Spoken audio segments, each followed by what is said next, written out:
नमस्कार दोस्तों, मैं राजन कुमार चौधरी आप सबका स्वागत करता हूं हमारे इस YouTube चैनल पर, जिसमें हम पढ़ते हैं समाजशास्त्र और समाज के वो गहन मुद्दों का विश्लेषण करते हैं जिनका सीधा प्रत्यक्ष या अप्रत्यक्ष रूप से संबंध हमारे यूपीएससी के एग्जाम से है। तो आज के इस लेक्चर को शुरू करने से पहले हम एक काल्पनिक घटना के बारे में तैयार करेंगे। वरन मैं तो यह कहूंगा कि यह घटना काल्पनिक नहीं, इसके पात्र केवल काल्पनिक होंगे, लेकिन यह घटना हमारे देश, हमारे राष्ट्र, हमारे राज्य, हमारे घर, इवन हमसे संबंधित हो सकती है। स्टार्ट करते हैं हम एक रामू नाम के व्यक्ति से, जो एक गरीब है, भूमिहीन मजदूर है। उसके पास किसी तरीके की कोई जमीन नहीं है। वो एक छोटे से गांव में रहता है। वो अपनी गुजर बसर के लिए पुश्तों से दिहाड़ी मजदूर का कार्य करता है। एक रसूखदार, प्रभुत्वशाली, ध्यान रखिएगा नाम, प्रभुत्वशाली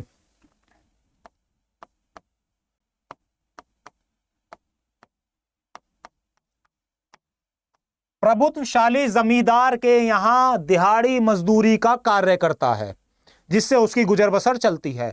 धीरे धीरे समय बीतता है, कालखंड बीतता है, कुछ दिन बीतते हैं। जमींदार साहब अपने जो कृषि है उसको व्यवसायिक कृषि बनाने के लिए मशीनीकरण कर लेते हैं। यानी कि अपने खेतों के लिए ट्रैक्टर, थ्रेसर, बीज उगाने वाली मशीन, क्षमा चाहूंगा, बीज बोने वाली मशीन, इस तरीके की नाना प्रकार की मशीनें ले आते हैं, जो रामू से सस्ते दामों पे काम करती है और रामू से कहीं ज्यादा जल्दी काम करती है।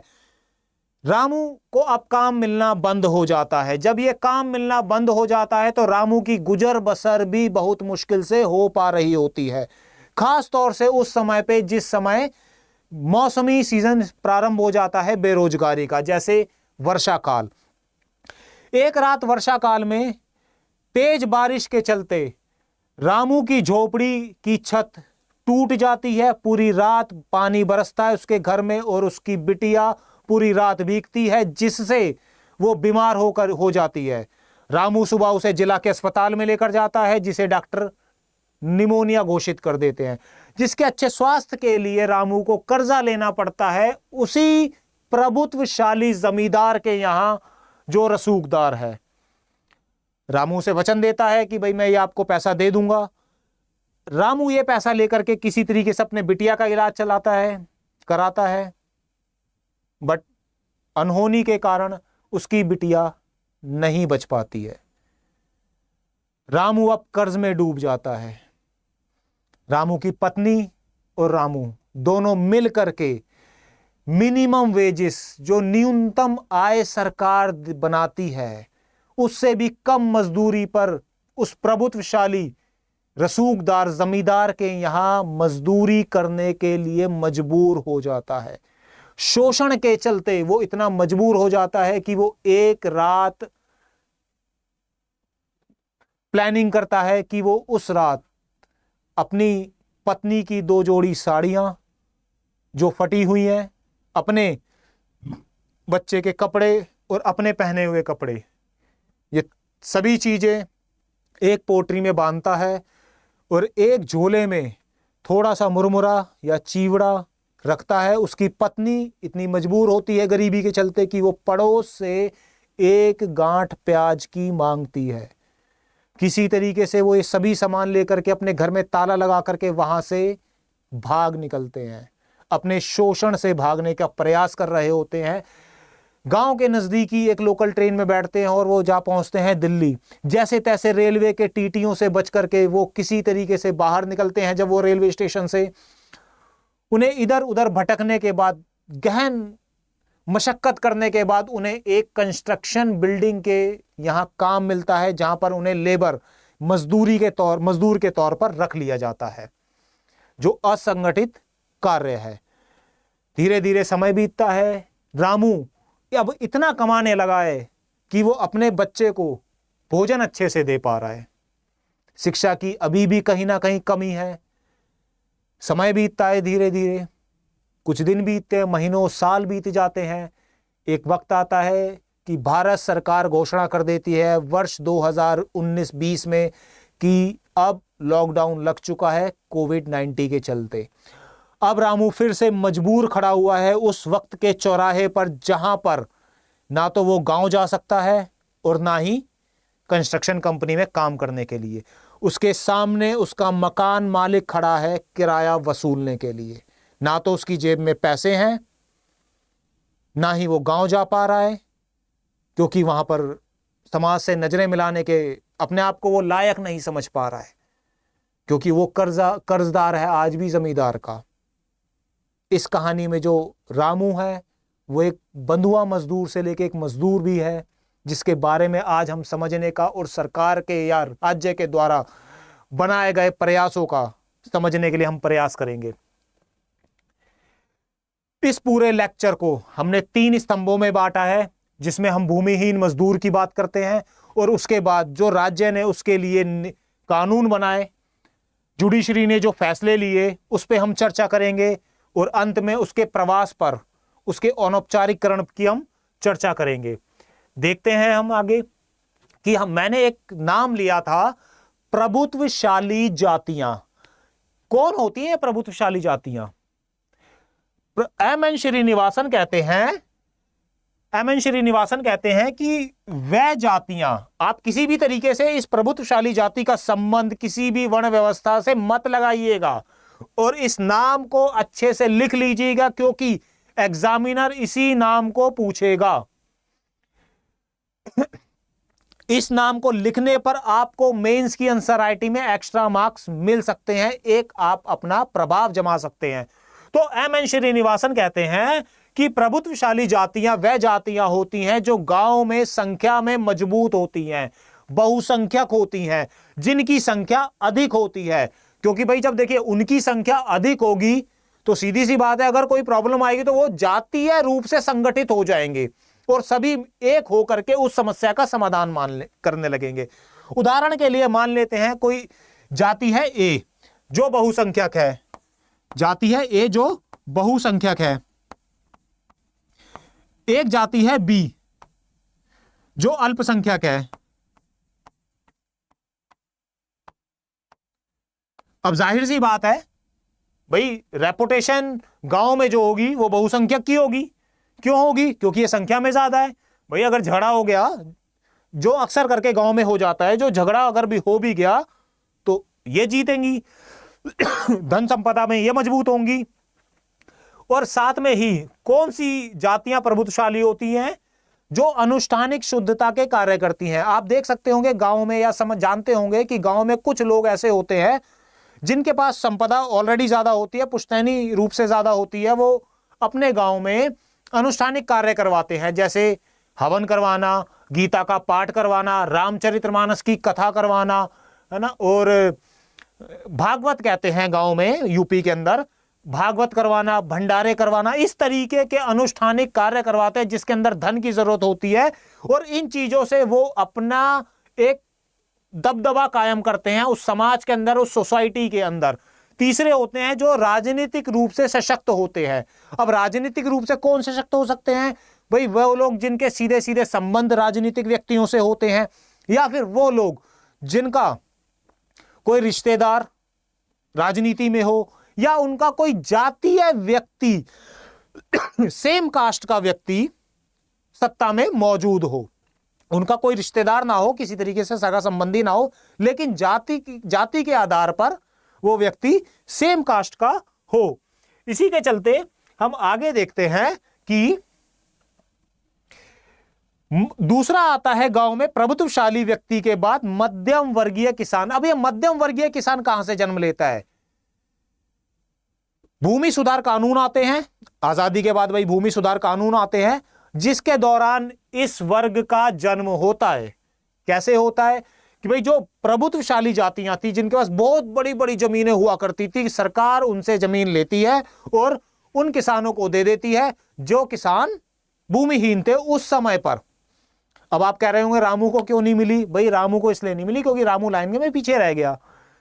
मध्यम वर्गीय किसान, उनके पास जमीनें आ जाती हैं, वो मध्यम वर्गीय किसान बन जाते हैं, जिसपे आंद्रे बेते जो कि एक समाजशास्त्री हैं, वो तंजौर के अध्ययन में, वो एक तंजौर में एक रिसर्च करती हैं, फील्ड वर्क कर रही होती हैं। उस दौरान वो देखते हैं कि जाति वर्ग और सत्ता का समीकरण बदल रहा है। कैसे? क्योंकि समाज में हमारे ऐसे राजनीतिक व्यक्ति आ रहे हैं जो जाति के आधार पर अपनी पार्टियों का निर्माण कर लेते हैं, जिसमें वर्ग का निर्माण हो जाता है, अमीर वर्ग और गरीब वर्ग। जैसे आप उत्तर प्रदेश में मायावती सरकार आप देख सकते हैं, वो पर्टिकुलर एक जाति के आधार पर निर्मित होती हैं, वो अपने आप को बहुजन समाज पार्टी हैं जैसे कि वो। उसके बाद आते हैं उसी गांव में भूमिहीन मजदूर, जो रामू था, वो मजबूर रामू था। ये सबसे बड़ा वंचित वर्ग होता है।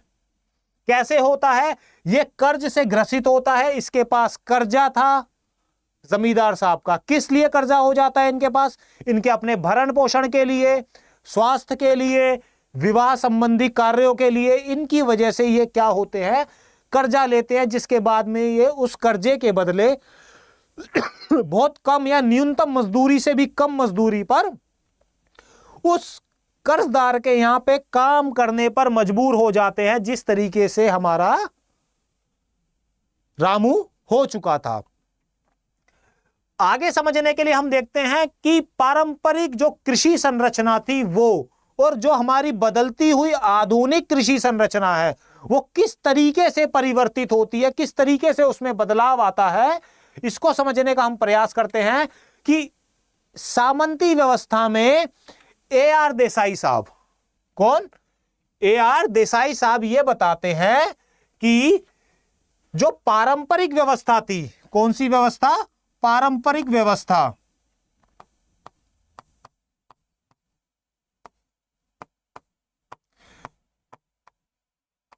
कैसी थी वो पारंपरिक व्यवस्था?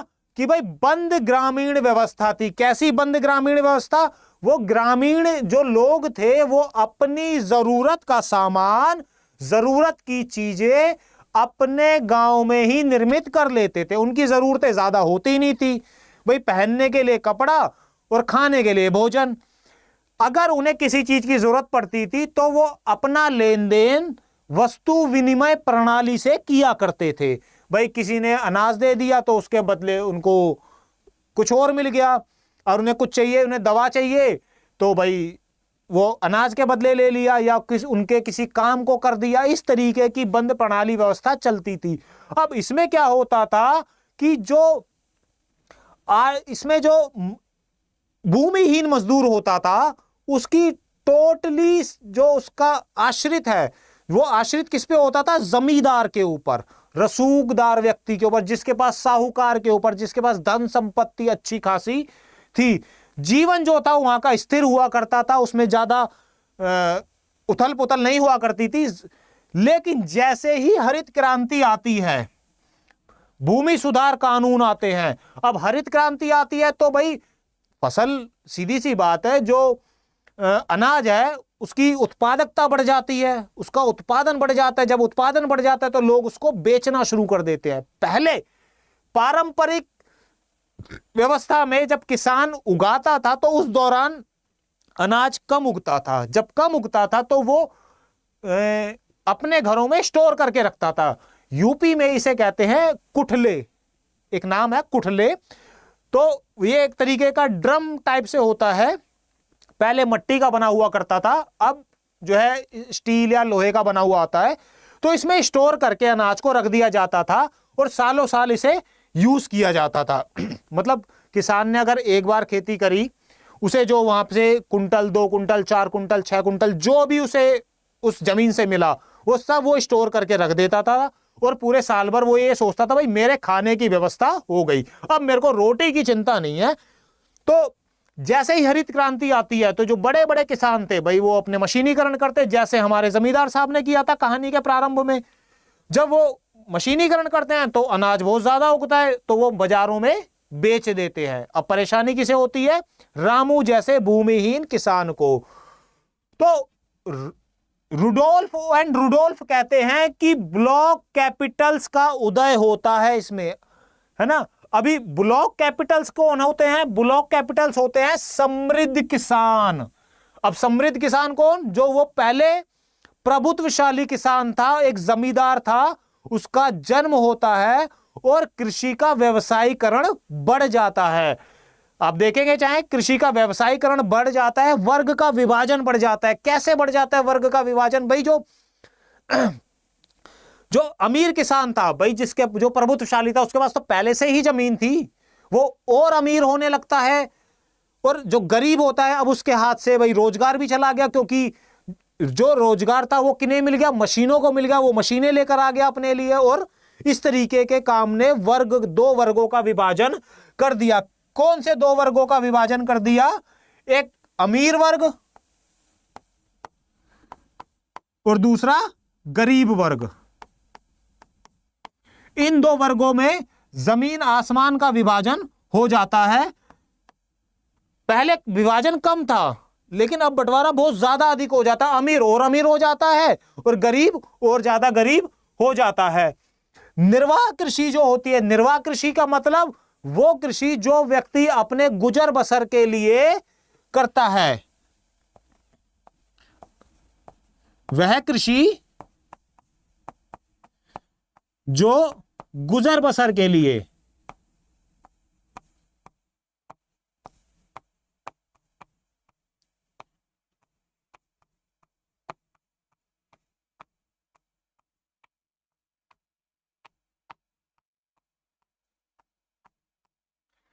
अब वो नकदी फसलों में बदल जाती है। जैसे जमींदार साहब पहले अपने भोजन के लिए व्यवस्था करते थे, अब वो उसे बाजार में ले जाकर के बेच देते हैं, उसको सेल कर देते हैं, जिससे कि रामू जैसे कृषकों की समस्या आ जाती है।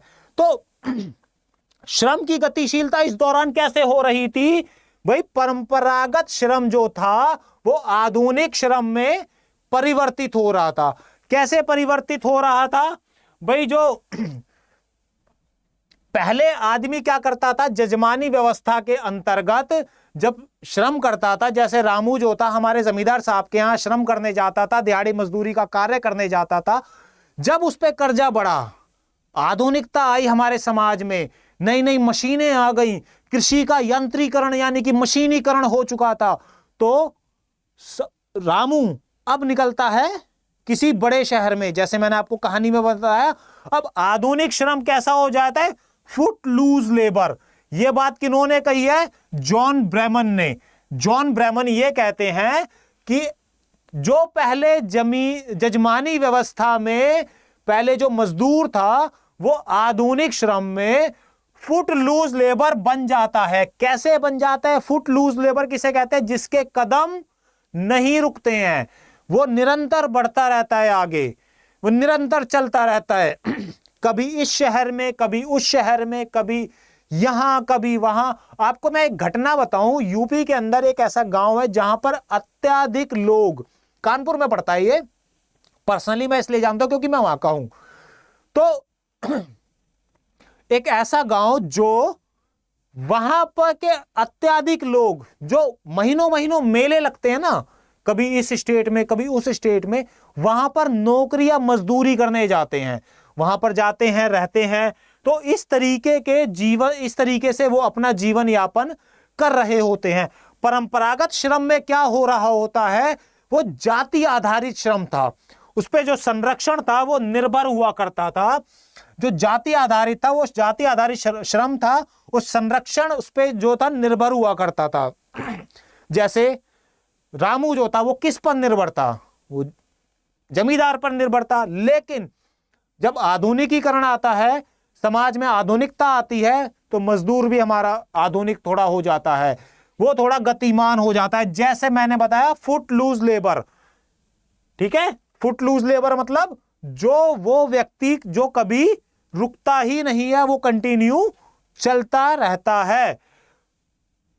अनुबंध आधारित और अस्थाई नौकरी होती हो उसकी, और अनुबंध आधारित यानी कि गैर कॉन्ट्रैक्ट होता है। जब आप भविष्य में जब भावी अधिकारी बनेंगे तो आपको एक ज्वाइनिंग लेटर या एक ऑफर लेटर दिया जाएगा, जो ज्यादातर प्राइवेट, जो लगभग प्राइवेट सेक्टर में या सरकारी सेक्टर में, दोनों में ही प्रोवाइड किया जाता है, जिसमें आपके वेतन की शर्तें होती हैं, आपकी लीव्स होती हैं, CL, PL, कैजुअल लीव, इस तरीके का ब्यौरा उसमें दिया होता है, मैटरनिटी लीवर।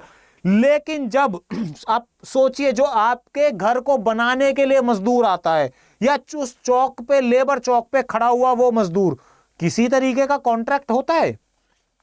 दिल्ली में एक शहर है छतरपुर, वहां पर क्या होता है मैं आपको बता दूं, वहां पर ही नहीं, ना जाने कितनी कंस्ट्रक्शन इमारतें जब बनती हैं, गगनचुंबी इमारतें बन रही होती, जो वहां पर मजदूर काम कर रहे होते हैं, 12वीं मंजिल 15वीं मंजिल पर से जब वो नीचे बेचारे गिरते हैं, या तो उनकी मृत्यु हो जाती है या वो परमानेंटली विकलांग हो जाते हैं, डिसेबल हो जाते हैं। और उनका खर्चा किसी तरीके से ना तो कंस्ट्रक्शन कंपनी उठाने को तैयार होती है, ना वो मालिक उठाने को तैयार होता है जिसकी वो इमारत बन रही है। अब वो बेचारा अपने पहले शरीर से थोड़ी बहुत मजदूरी कर लेता था, अब वो भी नहीं कर पाता। मैं आपको एक घटना और बता दूं, मेरे ही सामने की बात है, मैं उस इंडस्ट्री में काम करता था उस समय पर। जब व्यक्ति गिरता है तो उसकी कमर टूट जाती है, उसकी ये रीढ़ की हड्डी पे चोट लगती है और वो गिर जाता है और वो टूट जाती है, जिसके चलते उसकी पत्नी को अब मजदूरी करनी पड़ती है, उसी मजदूरी से अपने पति का इलाज करवाना पड़ता है, अपना भरण पोषण करना होता है और पति के खाने का ध्यान रखना है। गैर फिलहाल हम चलते हैं अपने लेक्चर की ओर, जिसमें हम देखते हैं कि आर्थिक सुरक्षा जो थी वो गैर मौद्रिक होती थी। पारंपरिक व्यवस्था में मैंने आपको बताया ना कि पारंपरिक जो व्यवस्था होती थी, जजमानी जो व्यवस्था होती थी, उसमें जो लेन देन था वो वस्तु विनिमय प्रणाली का हुआ करता था कि आप मुझे गेहूं दे दीजिए, मैं आपको चावल दे देता हूं, आप मुझे दाल दे दीजिए, मैं आपको ज्वार दे देता हूं, आप मेरे को मक्का दे दीजिए, मैं आपको बाजरा दे देता हूं। इस तरीके से आदमी अपनी जरूरतों का निर्माण कर रहा था। बट जब आधुनिकता आती है तो बात आ जाती है पैसों पर। अब कोई भी मजदूरी करेगा तो उसे पैसा मिलेगा। पहले पारंपरिकता में क्या हो रहा था कि मान लीजिए आपके घर में कोई काम करने के लिए आया, कोई मजदूर आया आपके मकान को बनाने के लिए, उसके बदले आप उसे अनाज दे करके फ्री कर देते थे, उसे खाना दे करके फ्री कर देते थे। लेकिन अब आधुनिकता के कालखंड में जो व्यक्ति है मजदूरी के बदले अनाज नहीं, वो धन लेता है, मुद्रा लेता है, पैसा लेता है, जिसमें न्यूनतम मजदूरी से भी कम मजदूरी अब बिचौलिए दे रहे होते हैं, बिचौलिए उनका शोषण कर रहे होते हैं, है ना। मौसमी बेरोजगारी भी अपनी चरम सीमा पर चल रही होती है। तो इस तरीके के जो है चीजें हमारे आधुनिक समाज में चल रही होती है। आप अपने आसपास अक्सर करके देख लेंगे कि जो शोषण करता होते हैं वो मजदूरों का इसी तरीके से शोषण कर रहे होते हैं। अब देखिए, जिसमें ये सभी चीजें होने के बाद सामाजिक परिणाम क्या होते थे? कठोर सामाजिक परिणाम ये होते थे, जो पदानुक्रम है वो स्थानीय जीवन में रह जाता था। अब यहां पे क्या होता था, पद बन जाते थे कि सबसे ऊपर वो, फिर उससे नीचे, फिर उससे, जैसे हमारी वर्ण व्यवस्था में पद बन चुके हैं। अब क्योंकि वर्ग का विभाजन बहुत गहरे तौर पर हो चुका होता है ना, अमीर और अमीर हो रहा होता है, गरीब और गरीब हो रहा होता है। और जबकि आधुनिक श्रम प्रणाली में किस तरीके के परिणाम निकलते हैं भाई, जब आधुनिक श्रम प्रणाली होती है, जैसे रामू हमारा विस्थापित होना चाह रहा था, किसी बड़े शहर में प्रवास करने जा रहा था और वो पहुंचा भी था, और जब वो प्रवास करता है, विस्थापित हो जाता है अपने गांव से, अपने मोहल्ले से, अपने पड़ोस से, अपने रिश्तेदारों से, जब वो अलग होकर के भाग करके एक बड़े शहर के तलाश में निकलता है, तो वो अनौपचारिकरण, यानी कि अनौपचारिकरण मतलब एक ऐसा मजदूरी का तरीका जहां पर किसी तरीके की कोई गारंटी नहीं है, जहां पे ना तो आपका प्रोविडेंट फंड है, ना ईएसआई है, ना कोई मेडिकल फैसिलिटी है, ना ही किसी तरीके का कोई भी इलाज है, ना कोई छुट्टी है, ऐसी कोई भी चीजें आपको प्रोवाइड नहीं की जाती हैं। शोषक यानी कि बिचौलिए के द्वारा कुछ नहीं दिया जाता आपको, केवल और केवल आपको मजदूरी दी जा रही होगी। और जिसमें भी मान लीजिए बरसात हो रही है, कंस्ट्रक्शन का काम बंद, या फिर कोई और काम है वो बारिश के टाइम पर बंद हो जाता है, या कुछ कामों का इतना ज्यादा होता है कि वो किसी मौसम में चलते ही नहीं है, होते ही नहीं है। अब इस दौरान क्या होता है, इस दौरान क्या होता है कि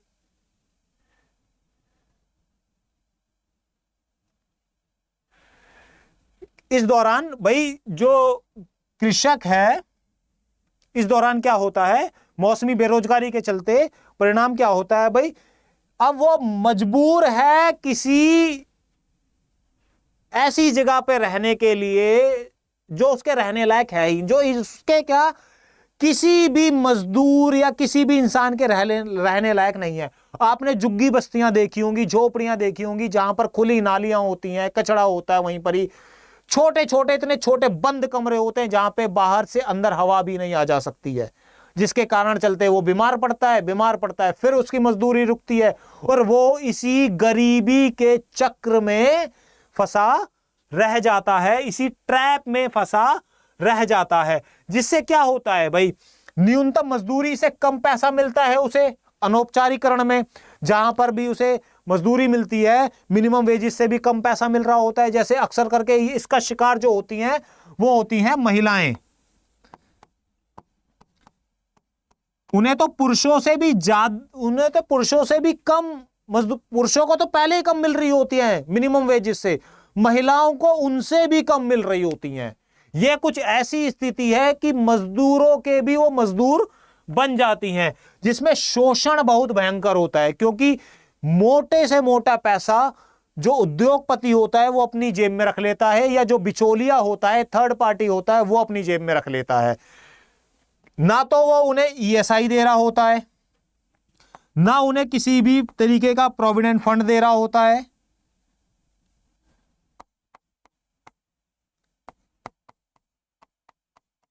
इस तरीके की कोई भी सुविधा उन्हें मिल नहीं रही होती है, किसी तरीके की कोई छुट्टियां नहीं मिल रही होती हैं,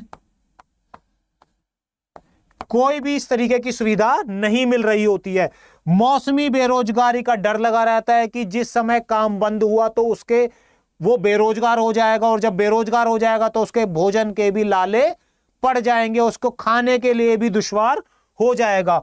इस कारण से विस्थापन उच्च होता है, व्यक्ति एक जगह से दूसरी जगह निरंतर बदलता रहता है। इसीलिए उन्होंने कहा, जॉन ब्रेमन ने, कि फुट लूज लेबर, जो कभी रुकता ही नहीं है। भाई मौसमी बेरोजगारी आई, वो एक जगह से बदल के उस जगह पे चला गया जहां पर उस समय में उसे रोजगार मिल सकता है। वो इस तरीके से अपना झोला लिए लिए लिए लिए डोलता रहता है। अब सोचिए, अगर वो इस तरीके से साल में 2 जगह 3 जगह बदलेगा तो उसके बच्चों की शिक्षा का क्या होगा, पढ़ाई का क्या होगा, और बदलते मौसम के चलते उसके स्वास्थ्य का क्या होगा, और वो मलिन बस्तियों का निर्माण करता हुआ चलता है। क्योंकि जब जिस भी शहर में वो रहेगा उसके पास अपना परमानेंट मकान थोड़ी ना है कि वो वहां पर गया, ताला खोला और अंदर चला गया, पत्नी ने खाना बनाया और वो खा पी के मस्त आराम से घोड़े तन्ना करके लेटा हुआ है। ऐसी स्थिति नहीं है ना भाई। उसके पास तो इतनी भी पूंजी नहीं होती है कि वो किराए पर मकान ले ले। अब कईयों की तो ऐसी भी स्थिति होती है कि उनके पास कोई डॉक्यूमेंट ही नहीं होता है कि चलो किराए पे मकान लेने के लिए भी किराएदार आज के समय में भाई वेरिफिकेशन के लिए कागजात मांगते हैं। अब कागजात ना होने पर भी वो मजबूर होता है कोई झुग्गी बस्ती बनाने के लिए।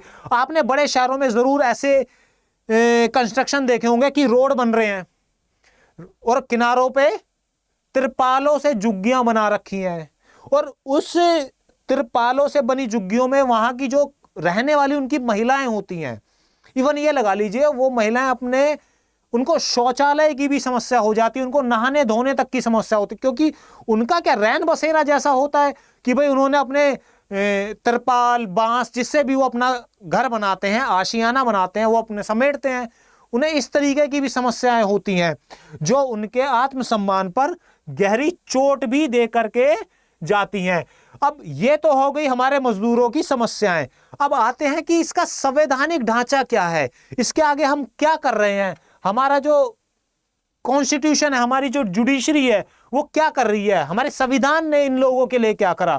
भाई क्यों नहीं करेंगे, देश का नागरिक तो है, और देश का नागरिक कोई वर्ग व्यवस्था के हिसाब से थोड़ी ना बना है कि अमीर व्यक्ति है तो वो देश का नागरिक है, गरीब है वो नहीं है, ऐसा तो नहीं है ना भाई। रोड पर भीख मांगने वाला व्यक्ति भी राष्ट्र का नागरिक है। तो हमारा संविधान कहता है भाई बलात् श्रम यानी कि जबरन काम करवाना और बेगारी दोनों पूरी तरह नहीं करा सकते आप, ठीक है ना भाई। आप किसी भी तरीके से ऐसा कोई कार्य नहीं करवा सकते कि जो जबरदस्ती आपने कर्जा दे दिया, उसके बदले आप उससे काम करवा रहे हो, नहीं करवा सकते। आप न्यूनतम मजदूरी से भी कम पैसा दोगे, वो भी नहीं करवा सकते आप। इस तरीके की कोई घटना नहीं करवा सकते। और आर्टिकल 21 ये कहता है, आर्टिकल 21 हमारा क्या कहता है? आर्टिकल 21 कहता है कि गरिमापूर्ण जीवन का अधिकार हर एक मानव का है, हर एक व्यक्ति का, हर एक भारतीय नागरिक को मिलना चाहिए। कि आर्टिकल 21 के अनुसार गौरवपूर्ण जीवन, और गौरवपूर्ण जीवन के लिए भाई मिनिमम वेजेस भी तो जरूरी है कि उसे भाई जब आप न्यूनतम मजदूरी देंगे तभी तो वो अपना गरिमा से भोजन कर पाएगा। कभी आपने नोटिस करा है कि जो पीडीएस सिस्टम होता है उसमें 1 रुपए या 2 रुपए किलो पर क्यों अनाज दिया जाता है? आपने कई बार नोटिस भी करा होगा, जो हमारा गवर्नमेंट का पीडीएस सिस्टम है उसमें 1 रुपए या 2 रुपए किलो पर अनाज सरकार देती है। क्यों देती है? वो गरिमापूर्ण जीवन के लिए ही तो देती है, क्योंकि जब आप उस भोजन को खाएं तो आपके अंदर एक गर्व की भावना पनपे कि मैंने इस भोजन के लिए कीमत दी है। कीमत कम या ज्यादा हो सकती है, लेकिन बिल्कुल शून्य कीमत रख देना एक भीख के समान हो सकता है ना। इसीलिए सरकार उसका मिनिमम अमाउंट जरूर रखती है कि भाई इतना कम से कम मिनिमम वेजेस होना चाहिए कि वो व्यक्ति अपना गरिमापूर्ण जीवन जी सके, अपना भरण पोषण आसानी से कर सके। जिसमें कुछ केसेस भी जुडिशरी में उठते हैं। सर्वोच्च न्यायालय में, सुप्रीम कोर्ट में एक केस आता है, सुप्रीम कोर्ट में एक केस आता है पीयूडी बनाम भारत संघ। अब ये क्या कहता है केस? ये केस ये कहता है कि भाई न्यूनतम मजदूरी की कम से कम मजदूरी ना मिलना भी एक प्रकार का बलात् श्रम है, कि अगर आप मिनिमम मजदूरी नहीं देंगे तो वो एक तरीके का बलात् श्रम कहलाएगी, है ना। ये केस का नाम जरूर आप लिखेंगे कि PUDR बनाम भारत संघ। ये आपको पेपर में हेल्प करेगा, मैं लिख भी देता हूं इस केसेस के नाम और इनके अनुच्छेद, ये आप जरूर अवश्य एग्जाम में लिखेंगे। दूसरा केस होता है निर्जा चौधरी बनाम मध्य प्रदेश केस। इस केस में क्या हुआ था कि इस केस में केवल मुक्ति पर्याप्त नहीं है, कि जैसे अगर आपने किसी बंधुआ मजदूर को, है ना, वहां से मुक्त करवा लिया, केवल ये काफी नहीं है। इसके लिए चीजों को हमें बदलना पड़ेगा, क्योंकि आपने मुक्त करा दिया। मान लीजिए कोई व्यक्ति है एक्स, मान लीजिए कोई व्यक्ति है एक्स, इसके पास, समझ आऊंगा, कोई व्यक्ति है ए जिसके पास एक्स नाम का एक मजदूर है। अब राज्य पुलिस या डीएम साहब या आप जब भविष्य में डीएम बनेंगे या एसडीएम बनेंगे, वो जाते हैं इसको फ्री करवा देते हैं। जब इसे फ्री करवाते हैं तो भाई अगर इसे कुछ काम नहीं मिलेगा, ये तो वापसी वहीं पहुंच जाएगा ना। एक है यहां, भाई मेरे को खाने के लिए रोटी चाहिए, आप मुझे दीजिए काम, वो फिर इसका फायदा उठाएगा। तो ये चक्र तो बना ही रहेगा ना, जब तक इसका पुनर्वास नहीं होगा। जब तक इसका पुनर्वास नहीं होगा तब तक तो ये कुचक्र में फंसा ही रहेगा ना एक्स, कि भाई ठीक है आपने इसे फ्री करा दिया, लेकिन इसका पुनर्वास भी तो कीजिए। पुनर्वास नहीं करोगे ये बेचारा ऐसी में फंसा रह जाएगा, क्या होगा अंत में, है ना। वही, और जो आर्टिकल 21 कहता है, जो गरिमापूर्ण जीवन की जिसकी बात करता है, वो उस तक कैसे पहुंच पाएगा। और जुडिशरी सबसे ज्यादा फोकस हमारे मौलिक अधिकारों पे करती है कि भाई मौलिक अधिकार नहीं तो कुछ नहीं। अब इसमें हम क्या देखते हैं कि बंधुआ मजदूरी के लिए कुछ अधिनियम, कुछ पुनर्वास के लिए चीजें बनाई गई, कुछ कानून बनाए गए, कुछ इस तरीके से चीजें बनाई जाती हैं।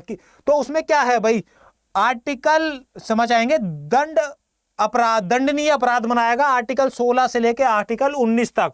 भाई बंधुआ मजदूर बनाने, आप बंधुआ मजदूर नहीं बना सकते हो। ये नहीं कि किसी को आपने पैसे दे दिया, भाई ये लो 1.5 लाख रुपए, आप अपनी बिटिया की शादी कर लो और उसके बाद आप मेरे यहाँ काम करते रह रहे हो, इसे कहते हैं बंधुआ मजदूरी। ये नहीं कर सकते कि आपने कर्ज दे दिया किसी भी चीज के लिए, चाहे वो बीमारी के लिए दिया हो, रोटी के लिए दिया हो, स्वास्थ्य के लिए दिया हो, किसी भी चीज के लिए दिया हो, XYZ, उसके बदले अगर आप चाहो भाई काम नहीं, आप काम नहीं, आप सीधा सीधा उससे पैसा ले लीजिए। वो भी अगर लिखित में होगा, लिखित में नहीं होगा वो भी नहीं ले पाओगे आप। तो उसमें या तो 2000 का जुर्माना लगेगा अगर ऐसी कोई भी घटना करवाते हो, और या 3 साल की आपको सजा हो जाएगी। अब ये करेगा कौन काम भाई? जो इस तरीके से फंसे हुए लोग हैं बंधुआ मजदूरी के ट्रैप में, इसे कौन निकालेगा? इसकी जिम्मेदारी है भविष्य में आपकी। कैसे है आपकी? क्योंकि आप भविष्य में बनेंगे डीएम, एसडीएम, तो यह जिम्मेदारी बनेगी आपकी कि आप ऐसी रेड चलाएंगे कि जहां पर आपको इस तरीके कोई घटना मिलेगी तो आप उसका समाधान करेंगे। अब इनके जैसे हमने आपको बताया था कि पुनर्वास, नीरजा चौधरी बनाम एमपी, मध्य प्रदेश राज्य है। अब नीरजा चौधरी के केस में सुप्रीम कोर्ट जो है भाई पुनर्वास की जब वो बात करता है तो किस तरीके से पुनर्वास दिया जाएगा? यदि कोई व्यक्ति वयस्क है तो उसे 1 लाख रुपए तक का मुआवजा दिया जा सकता है। यदि कोई महिला, कोई अनाथ बच्चे हैं जो मानव तस्करी से पकड़े गए हैं, अब मानव तस्करी को इसमें क्यों ऐड किया गया? वो इसलिए कई बार क्या होता है, यदि आप देखेंगे ना तो बहुत ज्यादा जो गरीब परिवार होते हैं वो अपने घर की बच्चियों को या बच्चों को घरेलू काम में ब्रोकर के जरिए बाहर भेज देते हैं। अब उनसे गधों की तरह काम करवाया जा रहा होता है। उनको कह दिया जाता है जी आपके घर पे हम पैसा भिजवा देंगे, पैसा जा ही नहीं रहा, उनको भी नहीं दिया जा रहा। तो ऐसे बच्चों को ट्रैप से जब निकाला जाता है, महिलाओं को निकाला जाता है, तो उनके लिए 2 लाख रुपए का पुनर्वास की अनुमति है कि भाई आप 2 लाख रुपए तक आप उनको प्रोवाइड करवाइए, ताकि मजबूरी में, क्योंकि पेट को तो रोटी चाहिए ना, दिमाग को शिक्षा नहीं चाहिए, वो बात की बात है। शरीर को कपड़ा भी बाद में देखा जाएगा, लेकिन पेट सबसे पहले डिमांड करेगा भाई मेरे को तो रोटी चाहिए, मेरी तुम पूर्ति करो, चाहे तुम कपड़े पहनो मत पहनो, कैसे भी घूमो, तुम्हारी पढ़ाई हो ना हो हमें इससे कोई मतलब ही नहीं है, मुझे भोजन चाहिए। पेट की सीधी सी डिमांड है। लेकिन वहीं पर यदि कोई ऐसा व्यक्ति है जो दिव्यांग है किसी तरीके से, या कोई व्यक्ति यौन शोषण से मुक्त कराया गया है, तो उसे 3 लाख रुपए तक का मुआवजा उसे मिलना चाहिए। तो इसी पर हम आगे समझते हुए देखते हैं कि भाई क्षमता और सामाजिक पूंजी का अभाव क्या कहता है। भाई क्या है क्षमता का अभाव, क्या है सामाजिक पूंजी का अभाव? तो इसमें हमें आंद्रे बेते समझ आऊंगा। अमृत सेन क्या कहते हैं कि अमृत सेन कहते हैं गरीबी क्या है। भाई गरीबी की परिभाषा देते हैं अमृत सेन कि गरीबी क्या है। गरीबी केवल आय की कमी नहीं है।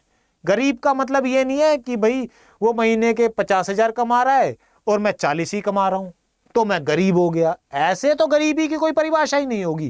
केवल ये इसका संबंध सीधा सीधा आय से नहीं है, इसका सीधा सीधा संबंध स्वास्थ्य, शिक्षा और कौशल की पूरी तरीके से कमी है। कि जब व्यक्ति के पास शिक्षा की कमी हो, स्वास्थ्य के लिए पैसा ही ना हो, या उसके पास कोई कौशल ही ना हो, तो वो गरीब बना रहेगा। उसका जो परिणाम है वो क्या होगा कि वो आर्थिक अवसरों का लाभ भी नहीं उठा पाएगा। भाई कैसे? भाई जब कौशल ही नहीं होगा तो वो मजदूरी करने के लिए मजबूर रहेगा। अगर उसे कौशल दे दोगे, है ना, स्किल होगी हाथ में, तो वो कहीं पर भी कोई भी कार्य कर सकेगा। वो कहीं पर भी, मान लो उसे कोई भी पंखा ठीक करने आता है, कहीं पर भी पंखा ठीक आराम से भाई पंखा ठीक करेगा, उसके बदले उसे मजदूरी मिलेगी। लेकिन बंधुआ मजदूर का कोई काम की लिमिट थोड़ी ना होती है। उसका ये थोड़ी ना पता हो कि भाई तेरा फिक्स है ये काम करना है, नहीं। अगर स्किल दे दोगे तो उसका काम फिक्स हो जाएगा कि आपका ये काम है, मैं तो यही काम करूंगा। उसी तरीके से रॉबर्ट पटनम ये कहते हैं कि वो कहते हैं कि गरीबी उन नेटवर्क को विश्वास और समुदाय संसाधनों से बाहर हो जाना है। भाई उस विश्वास से बाहर हो जाना, उस नेटवर्क से बाहर हो जाना, उन संसाधनों से बाहर हो जाना है जो आगे बढ़ने के अवसर देती है। यानी कि आप उस सभी चीजों से बाहर हो जाएंगे, उन सभी चीजों से आप अलग थलग पड़ जाएंगे जो आपको आगे बढ़ने का अवसर दे रही है जो आपको आगे पुश कर सकती है। अब आगे क्या पुश कर सकती है भाई? शिक्षा आपको आगे बढ़ा सकती है। आप भी तो जब भविष्य में किसी जिले के डीएम बनेंगे, एसडीएम बनेंगे, सचिव बनेंगे, तो शिक्षा के बल पर ही तो आप आगे बढ़े। तो उस मजदूर को भी कौन आगे बढ़ा सकता है? उसको कौन बेहतर अवसर दे सकता है? शिक्षा दे सकती है। दूसरा स्वास्थ्य है, अगर वो स्वस्थ होगा तो वो भाई अच्छी तरीके से आगे बढ़ सकता है, तभी वो शिक्षा अर्जित कर सकता है। स्वस्थ होगा तो अपनी मेहनत के बल पे काम कर सकता है, अपने कौशल के बल पर, है ना। कौशल है भाई, कौशल जब उसके पास होगा तो वो मेहनत मजदूरी कर सकता है।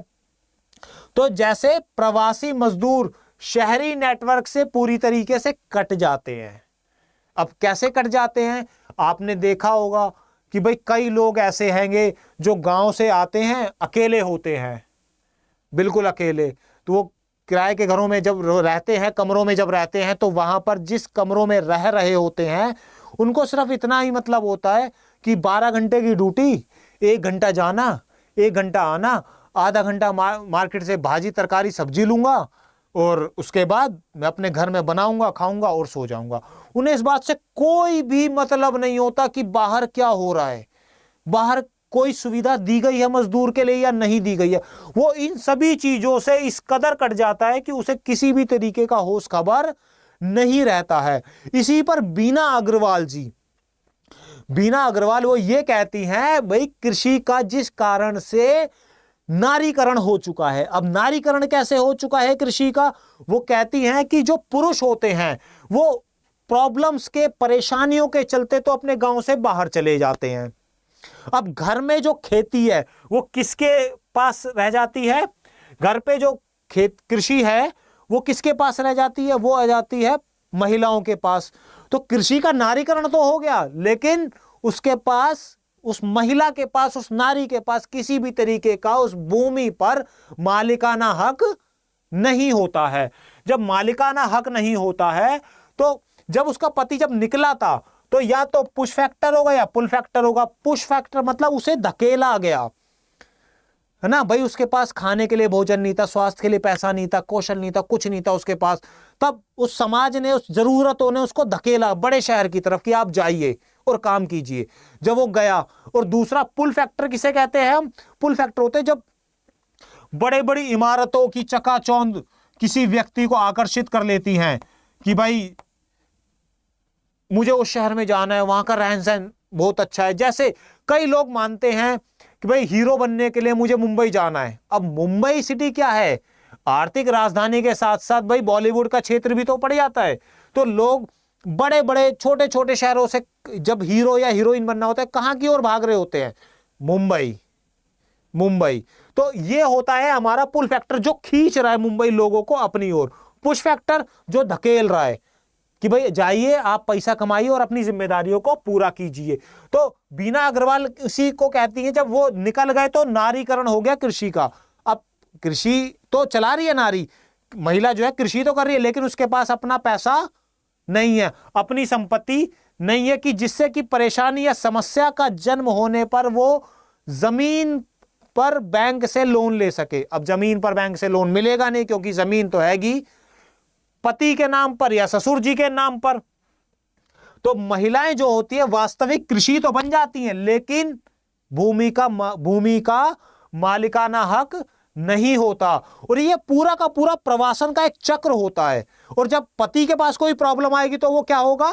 माइग्रेट करेगा, वो उस जगह से अपने आप को निकालेगा और वापसी अपने घर की तरफ जाएगा, जहां पर वो अपनी पत्नी छोड़ के गया था, जहां पर उसकी पत्नी ने कृषि का नारीकरण हो चुका था। तो इस तरीके से चीजें चल रही होती हैं। अब सरकार ने इसके लिए कुछ समाधान भी करे, जैसे भाई ई श्रम पोर्टल बनाया, जिसमें बताया गया कि भाई सरकार के द्वारा अवगत कराया गया कि 31.48 करोड़ असंगठित श्रमिक पंजीकृत हुए। भाई जिनको किसी भी तरीके की ईएसआई, मेडिकल सुविधा नहीं मिलती है, मिनिमम वेज जिससे भी कम पे काम कर रहे होते हैं, तो वो 31.48 करोड़ लोग रजिस्टर हुए, पंजीकृत हुए। और साथ ही साथ इन्हें one nation one ration card की भी सुविधा दी गई। भाई one nation one ration card का मतलब कि जिनका राशन कार्ड मान लीजिए वेस्ट बंगाल में है और वो रहता दिल्ली में है या बॉम्बे में है, तो वहां के राशन कार्ड से वो दिल्ली या बॉम्बे के पीडीएस प्रणाली के तहत राशन ले सकता है। पीडीएस प्रणाली के तहत वो राशन ले सकता है, जिससे उसकी गुजर बसर आसानी से हो सकती है। 81.9 मजदूर बिना कॉन्ट्रैक्ट के, यानी कि बिना ऑफर लेटर या ज्वाइनिंग लेटर के काम कर रहे हैं। ये सरकार का वो डाटा है जो सरकार प्रोवाइड करती है। अब ये क्या है, ये तीनों समस्याएं अलग अलग नहीं हैं, बल्कि एक ही विफल सामाजिक वास्तुकला है। इस बात का मतलब क्या हुआ?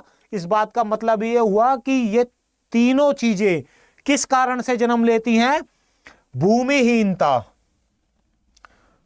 ऋणग्रस्तता और संकटग्रस्त विकल्प। ऐसे विकल्प होते हैं जो संकट के समय पे आ जाते हैं। भाई जैसे रामू एक भूमिहीन मजदूर था, उसके पास जमीन ही नहीं थी, वो बंधुआ मजदूरी करने को तैयार था, वो मजबूर था इस तरीके के काम को करने के लिए। अब जब उसने अपनी बेटी की बीमारी के लिए कर्जा लिया था उस रसूखदार जमींदार से, तब वो अनौपचारिक क्षेत्र में भागने के लिए तैयार था। ताला लगाता है और चला जाता है। संकटग्रस्त विकल्प, भाई बंधुआ मजदूरी के लिए शोषण का ये विकल्प खोल देते हैं, है ना। इंसान जो है प्रवास के लिए मजबूर हो जाता है। तो इस तरीके से हम देखते हैं कि जो हमारा बंधुआ मजदूर है वो हमारा कार्य कर रहा होता है। तो ये लेक्चर जो है यूपीएससी के परिप्रेक्ष्य से बहुत ही इंपॉर्टेंट हो जाता है। कैसे?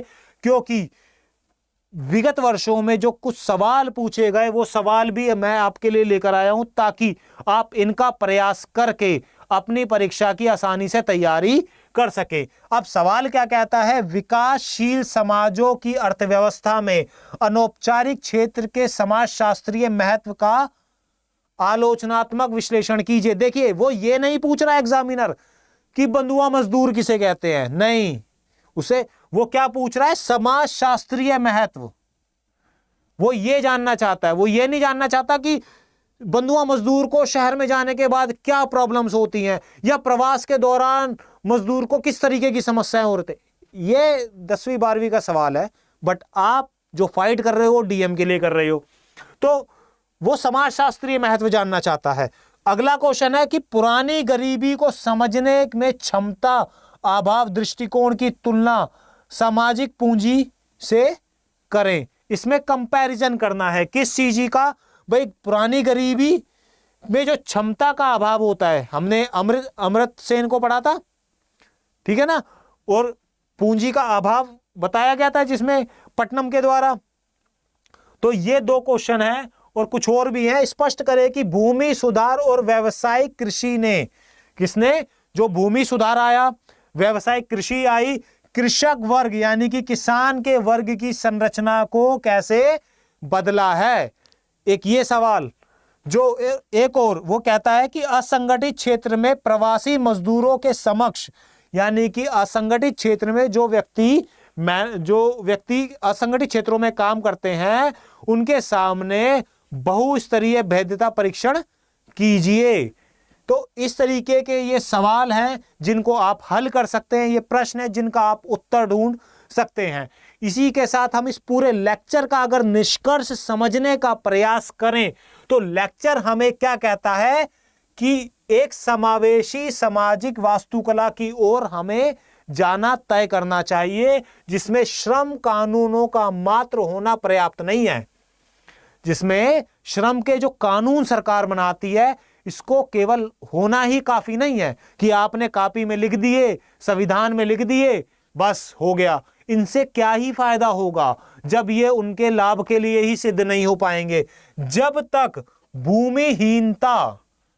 भूमिहीनता सामाजिक पूंजी के अभाव की संरचनात्मक जड़ों का समाधान नहीं होता, जब तक भूमिहीनता का समाधान नहीं होगा, है ना, तब तक इन कानूनों का कोई लाभ नहीं होगा। भूमिहीनता का क्या मतलब हुआ कि भाई जमीन थोड़ी ना बांटने को हम कह रहे हैं कि आप जमीन बांट दीजिए, सबको 5-5 बीघे ले जाओ, भाई ले भाई झोले में धरो और ले जाओ, ऐसे थोड़ी ना। नहीं, आप उनको स्किल कीजिए, आप उनको ऐसे काम सिखाइए जो मार्केट में वो अपनी उस काम के बल पे, उस कौशल के बल पे अपने भरण पोषण, शिक्षा, स्वास्थ्य, अपनी आधारभूत आवश्यकताओं की पूर्ति कर सके।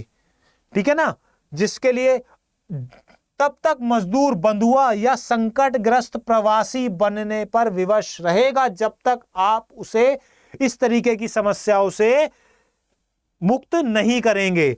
पोर्टेबल अधिकार होने चाहिए, कठोर प्रवर्तन होने चाहिए, इनको लागू मजबूती से करना पड़ेगा हमें, तभी जाके संरचनात्मक सशक्तिकरण होना चाहिए, तभी जाके हम इस तरीके के चीजों को, बंधुआ मजदूरी को रोक पाएंगे। तो इसी के साथ आज का हमारा ये लेक्चर खत्म होता है। आपको इस लेक्चर से रिगार्डिंग जो भी कोई क्वेश्चन अगर हो आपके मन में, आपके दिमाग में उठे, तो आप कमेंट बॉक्स में जब चाहे पूछ सकते हैं। आप टेलीग्राम चैनल से जुड़ सकते हैं जो आपको डिस्क्रिप्शन में मिल जाएगा, वहां पर आप इसकी आराम से PDF ले सकते हैं। इसी के साथ हम आज का लेक्चर खत्म करते हैं। धन्यवाद।